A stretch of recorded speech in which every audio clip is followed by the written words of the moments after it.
Hello guys, Fuzzfinger here, welcome back to Mr. Pandaria, and today we're going to go for a Brewing Storm, which is actually a PvE scenario. If you're not familiar with scenarios, they're a new feature that have been introduced with Mr. Pandaria and are now available, at least in limited form, on the beta. And they're basically, according to Blizzard, a replacement of group quests. So, obviously since, is it Wrath of the Lich King, maybe Cataclysm actually? You don't really get group quests anymore out and about in the world.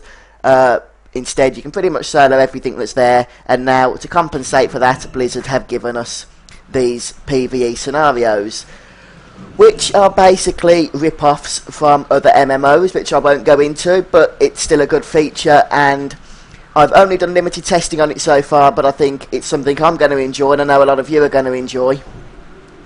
And basically, what it is 3 people do a dungeon, a specially made dungeon that's tuned for those 3 people. You don't need you don't need tank, you don't need healer, you just need 3 DPS, and you have to complete a certain set of objectives, usually between 3 and 5 different objectives in order to complete the instance. And that is basically what a PvE scenario is in a nutshell. So this one we're doing here, which is a Brewing Storm, is quite simple. It doesn't take too long, about 10 minutes it takes in this group. And the first stage for this instance is basically we need to fill up that progress bar which you can see on the interface. And to do that you need to extinguish the fires that are created randomly. And of course it's never that simple. While you're doing this, mobs are randomly spawning which you have to take care of. And at the moment there are no item rewards for doing PvE scenarios, and I'm actually guessing that that's the way Blizzard want it. Since they are quite simple to do and they're really quick to complete, it seemed quite silly really just handing out loads of blue items or whatever. But you do get Valor points, interestingly enough, for the first time you complete a scenario every day by choosing the random scenario option. And because you only need 3 DPS and you don't need the other roles, you're pretty much guaranteed to get a space quite quickly. You won't have to queue for long, unlike dungeons where, obviously, when Cataclysm came out, for instance, Heroics, you could be queuing for up to 45 minutes at a time. Fortunately, that queue time did come down as they started to nerf the dungeons, so it came down at a cost, really.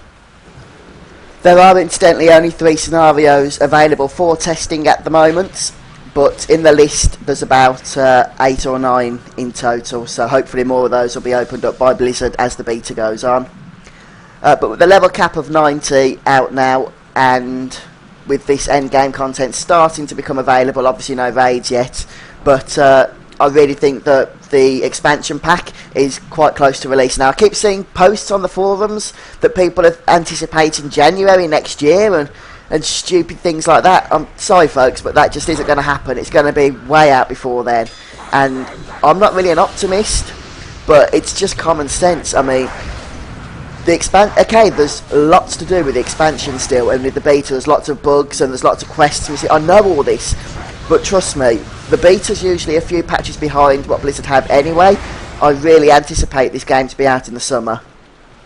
Plus I heard on MMO Champion that the pre-Mr. Pandaria patch is probably going to be hitting the PTRs quite soon as well.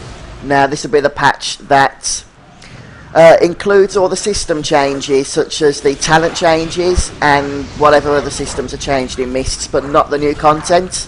You get one pretty much before every expansion since Burning Crusade, and they're usually on the realms for about 2 weeks to a month.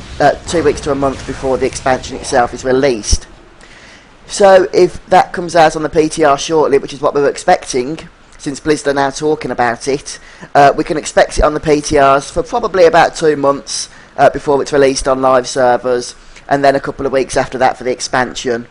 So yeah, I really think we are close to release now, and there's not as much content in this expansion as there was in Cataclysm, obviously because there was all the old zone haulage, so to speak, which had to be tested. You don't have any of that here, and you still only have 5 levels worth of zones instead of 10, so there's not as much content to test. I definitely don't see there being many delays in this game being released. We can expect it soon. But anyway, I'll stop rambling now for a moment, and moving on to stage 2. For this scenario, we need to escort this NPC up to her village, and of course, continuing on with the tradition, we're going to have mobs to fight on the way.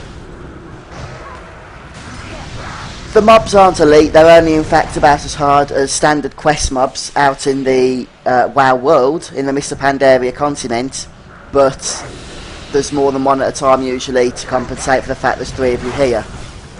Still, you shouldn't find it too much of a challenge. And I don't think this part is a gauntlet, it really is just a scripted event with mobs appearing at certain intervals, but it doesn't matter how quickly or slowly you go. At least that's what I've gathered anyway. I've done this place. Well, this is my second time doing it.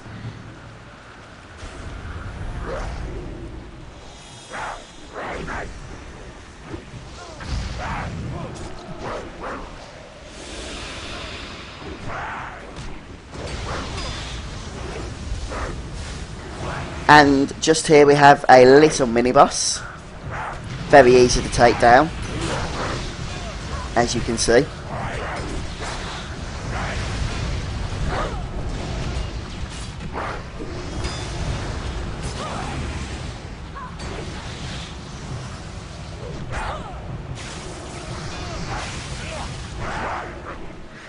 And with that boss down, or that mini boss down, we can actually move on to the third and final stage of this scenario.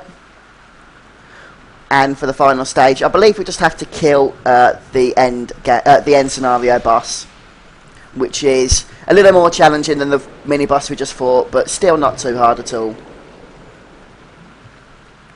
I'm not sure if this is going to be voiced in the final version, or if this is what we're going to get.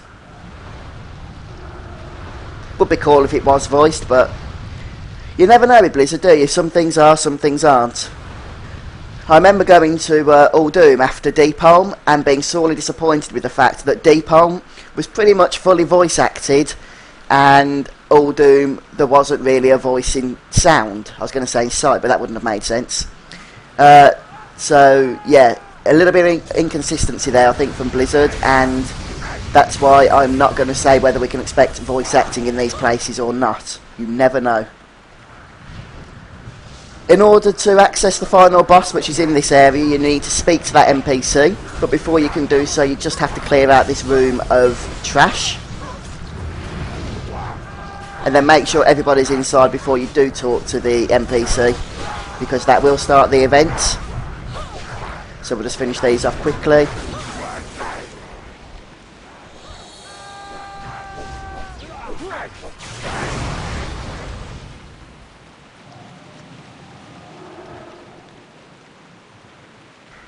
And here it comes on the turtle mounts.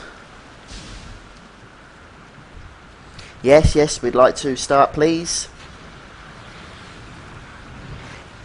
I'm not sure if this thing's pretty much undertuned at the minute, but we didn't really need to worry about tactics here. You can see we've got that interface button, and you need to use 2 at a time in order to instant kill the ads, but we didn't even bother using it. It just wasn't really hard at all. We just got the boss down as quickly as we could, and that seems to do the trick, and pretty much ignored all of the tactics.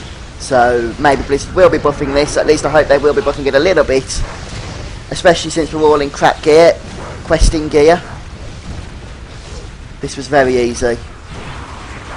The boss itself has 7 million health, which might sound like a lot, but it doesn't really last that long. You can see we're already down to half. But that's it for this scenario anyway. Once you've completed this boss, you've finished the whole thing. It's one of the quicker scenarios for sure. Some of the others are a little bit longer.